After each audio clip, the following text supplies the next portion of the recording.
Hello pretty people! So ngayon, madali lang palang gumawa ng kwek-kwek. Tara, samahan nyo. Ating gagawin, magtitimpla tayo ng orange na pangbalat sa itlog. Una ay harina, baking powder, tubig, and food color para magmukha siyang kwek-kwek. Kasi hindi man magmumukha kwek-kwek kung hindi kulay orange. Charot. So after natin nan, magtimpla tayo ng sausawan. Ang ilalagay natin ay sibuyas at mangga. Imbis na pipino, naisipan ko na why not mangga.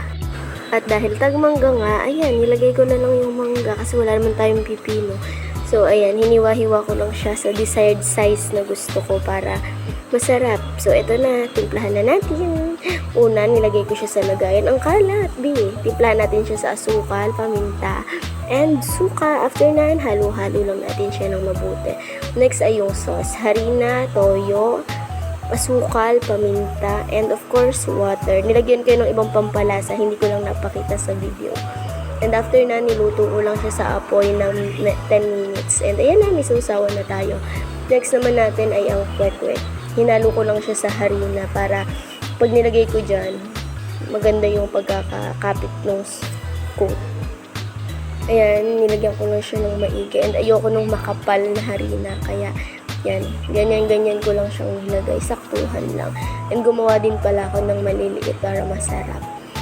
Yan, tapos nakagawa tayo ng 4 na malalaki at madaming maliliit. Hindi ko siya nabilang. Sorry guys. Ako lang ba o kayo rin na kapag may madadaanan ganyan na kwek-kwek, hindi maiwasang hindi mag-crave. Uy, si OA naman. So, ayan. Para healthy living person tayo, we decided na lutuin na lang sa bahay imbis na bumili. Makakatipid ka na and sure na malinis pa. So, ayan, ang dami kong chika, gawa na ang ating kwek-kwek. And ito na ang exciting part, ang tiki manay. So, ayan, first bite. Oo, ilang reaction ko dyan. May papikit-pikit pa. Talaga naman. So, kung na-enjoy nyo tong video na to, don't forget to follow my page. Hope you like this video, guys. Perfect. Grabe.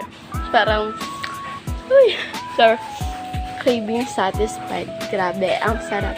Ay, sarap po. Try this, guys. Ang sarap.